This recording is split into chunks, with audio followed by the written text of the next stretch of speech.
चनिया गांव में रहने वाले करण और यश दोनों मुंबई की एक कंपनी में काम करते थे और मुंबई से 3 साल बाद अपने गांव लौट रहे थे। उनकी ट्रेन रात के करीब 2 बजे स्टेशन पर पहुंचती है।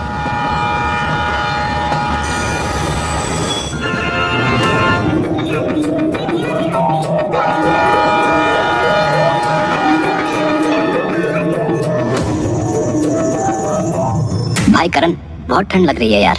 गाड़ी में उतनी ठंड नहीं थी। अपने गांव के लिए कोई गाड़ी तो सुबह 5 बजे के बाद ही मिलेगी। तब तक चलो बाहर कुछ सिगरेट चाय वगैरह पिया जाए। हाँ भाई, ठंड तो मुझे भी लग रही है। चलो प्लेटफॉर्म के बाहर ही कुछ पीने को मिलेगा। दोनों जैसे ही प्लेटफॉर्म से निकलते हैं कि बिजली चली अरे जाती। यश, बहुत दिनों बाद आए हो अपने गांव। यश पलट कर देखता है, उसी के गांव के तांगे वाला जगदीश चाचा उर्फ डिंगरू चाचा पूरे शरीर पर कंबल को लपेटे बीड़ी पी रहे थे। अरे डिंगरू चाचा, कंबल लपेटे हो इसलिए पहचान नहीं पाए, लेकिन आपकी बुलंद आवाज से पहचान गए। आप इस समय यहाँ क्या कर रहे हो? सवारी लेने आए हो क्या? अरे बेटा, मेरा तो काम ही है। वो अपने गांव की मालिन जूली की बहू पेट से थी, तो सेवा करने के लिए शहर में ही बेटा बुलाया है। 1 बजे की गाड़ी थी, आधा घंटा लेट गाड़ी आई। बहुत सही टाइम पर मिले हो चाचा आप। मुंबई में इतनी ठंड नहीं है, लेकिन यहाँ गाड़ी से उतरने के बाद बहुत ठंड लग रही है और घर पहुंचना भी जरूरी है। कोई बात नहीं बेटा, बाहर तांगा खड़ी है। चलो, हमें भी कस्टमर की जरूरत थी, 1 से भले 2।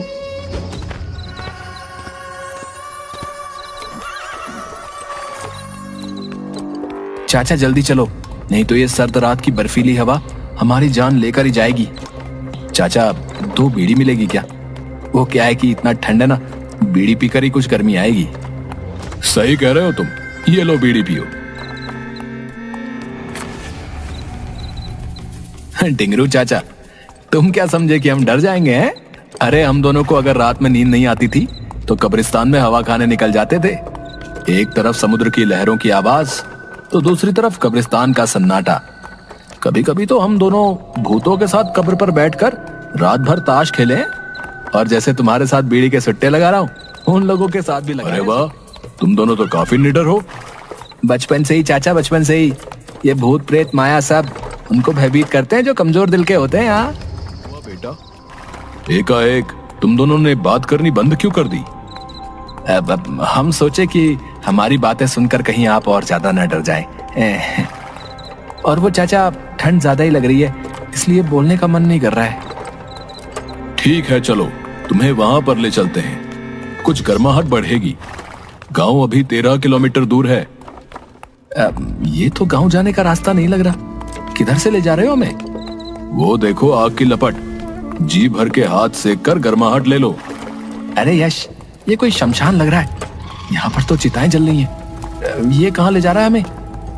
टिंगरू चाचा, ये कहाँ ले आए हो हमें?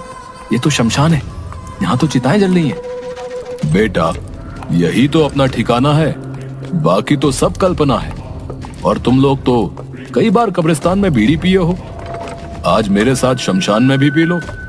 क्या चाचा, अभी हम तुमको डरा रहे थे, अब तुम हमें डरा रहे हो?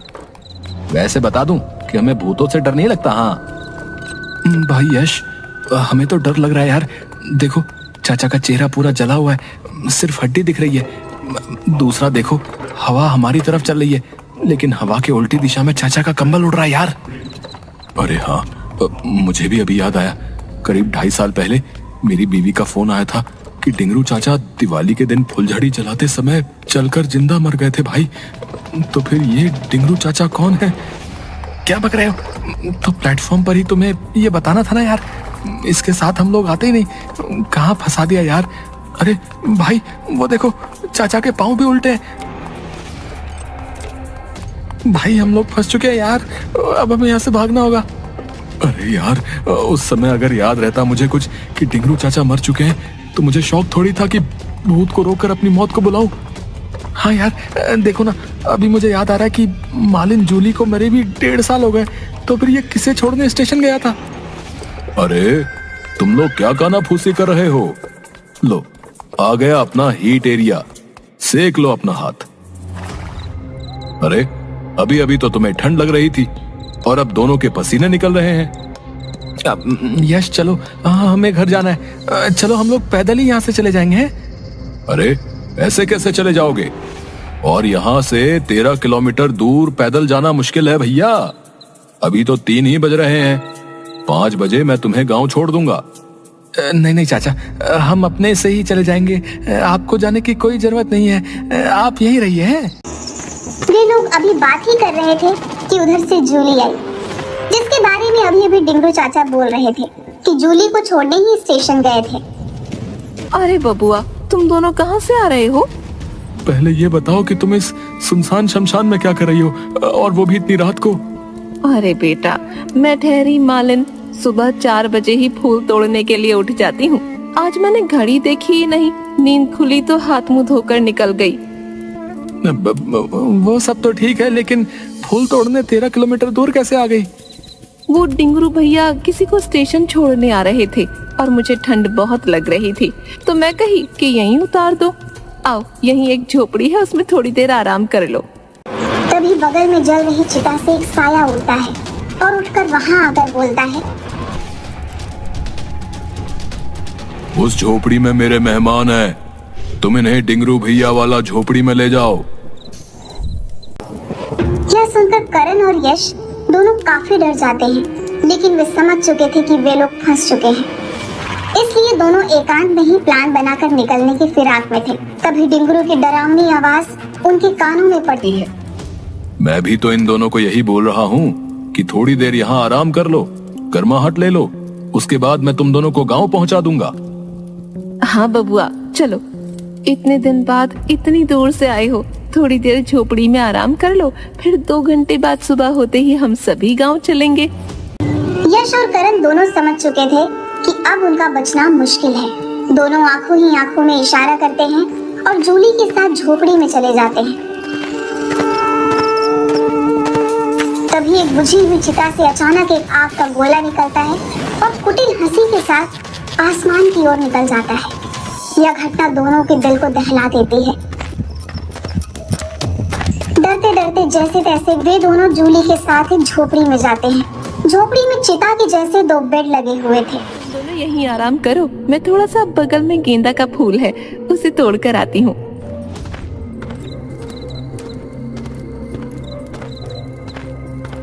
करण, सुनो नहीं, ये लोग हमें मार कर अपने साथ ले जाने की ताक में है। बगल वाली झोपड़ी से सुनो कैसी रुदन की आवाजें आ रही हैं, जैसे कोई किसी का गला दबा रहा हो। इस भूतिया सुनसान में तुम सोने की बात करते हो? अरे यहाँ तो हमारी नींद ही उड़ी हुई है। अब हमें किसी प्रकार से यहाँ से भागना होगा, नहीं तो हम लोग भी इस चिता में जला दिए जाएंगे। मौका अच्छा है, बाहर अभी कोई दिख नहीं रहा। जूली पता नहीं किधर गई है, शायद डिंगरू चाचा से हम लोगों को मारने का प्लान बनाने गई हो। चलो चुपके से इधर पीछे से हम लोग निकल जाते हैं।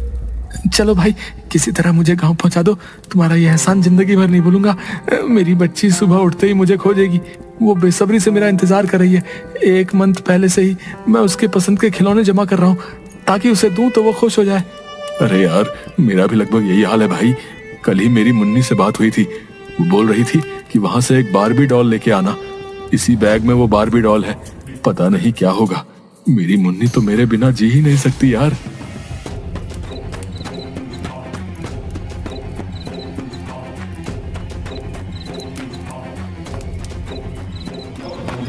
भागते भागते वे सड़क पर पहुंचते हैं। कुछ दूर चलने के बाद यश, तुमने बस की आवाज सुनी क्या? हाँ हाँ, मुझे भी लगा शायद कोई बस की आवाज आ रही है पीछे से। अरे हाँ, वो देखो, धुंध में कुछ लाइट नजर आ रही है। अरे ये तो बस ही है। थैंक गॉड, ऊपर वाले ने हमारी सुन ली। लो, आ गई बस। ओ भैया, ओ भैया, रोको, रोको भैया। अरे हमें भी चलना है, बस रोको। चल चल चल करण, जल्दी चढ़।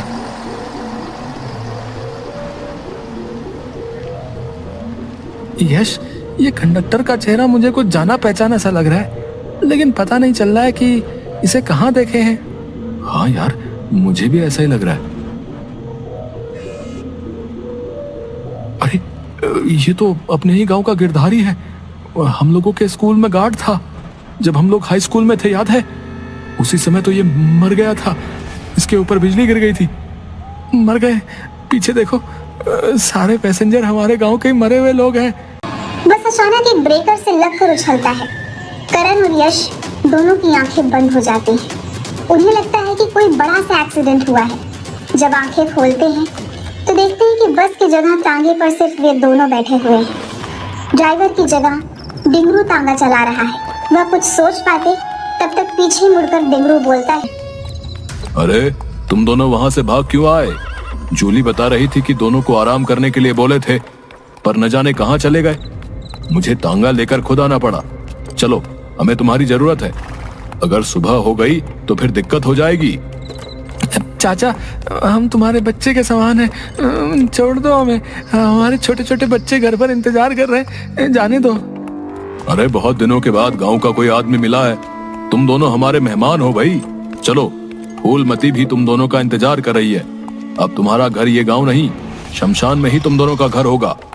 देखो यार, बस कुछ ही पल में सवेरा होने वाला है। सामने मंदिर है, तुम किसी तरह मंदिर के पास पहुंचो, मैं इसे देखता हूँ। ठीक है, मैं कूदकर भाग रहा हूँ, तुम अपना ख्याल रखना। अचानक करण तांगे से कूदकर भागने लगता है। यह देखकर डिंगरू उसे पकड़ने के लिए उसके पीछे उड़कर जाता है और उसे मंदिर पहुंचने से पहले ही पकड़ लेता है। लेकिन इधर यश भागते हुए किसी तरह मंदिर के पास पहुंच जाता है। पीछे पीछे करण को अपने बाह में दबाए डिंगरू वहां उड़कर पहुंच जाता है, लेकिन मंदिर के अंदर नहीं घुस पाता। वहीं से चिल्लाता है, यश जल्दी से बाहर निकलो, छुपने का कोई फायदा नहीं। डिंगरू चाचा, आप चले जाओ, आप मर चुके हो, मैं मालूम है। आपकी दुनिया अलग है और हमारी अलग। मैं आपके साथ नहीं जा सकता। तुम दोनों का खून पीने के बाद ही हमें मुक्ति मिलेगी। अगर तुम नहीं आए तो तुम्हारे दोस्त करण को इसी समय मैं मार डालूंगा। यश किसी प्रकार डिंगरू को अपने बातों में फंसाए रखता है। तभी धीरे धीरे सूर्य भी उदय होने लगता है। सूर्य की किरणें सीधे गुंबद पर पड़ती हैं। उस गुंबद पर रोशनी के पड़ते ही चारों तरफ रोशनी फैल जाती है। जैसे ही वो रोशनी डिंगरू पर पड़ती है, वह चिल्लाते हुए करण को छोड़ देता है और धुआं बनकर गायब हो जाता है। आज की रात मैं कभी नहीं भूलूंगा यार। मुझे तो लगा मैं अपने परिवार वालों से कभी नहीं मिल पाऊंगा। यार मैं तो बहुत ही ज्यादा डर गया था यार। मैं तो सोच रहा था कि काश एक बार उनसे आखिरी बार मिल पाता। भगवान करे आज जो भी हुआ वो सब दोबारा ना हो। आज हम भगवान की कृपा से ही बच पाए हैं। चल जाके उनका आशीर्वाद लेते हैं। यश और करण दोनों मंदिर में जाकर भगवान को प्रणाम करते हैं। हमारी मदद के लिए बहुत बहुत धन्यवाद प्रभु, बहुत बहुत धन्यवाद। हम पर अपनी कृपा बनाए रखिएगा। हाँ प्रभु, आज आपकी ही वजह से हम अपने घर वालों से मिल पाएंगे। इसी तरह हमेशा हमारे साथ रहिएगा। चल अब घर चलते हैं, घर वाले इंतजार कर रहे होंगे। तू सही कह रहा है यार, अब हमें घर चलना चाहिए। चल।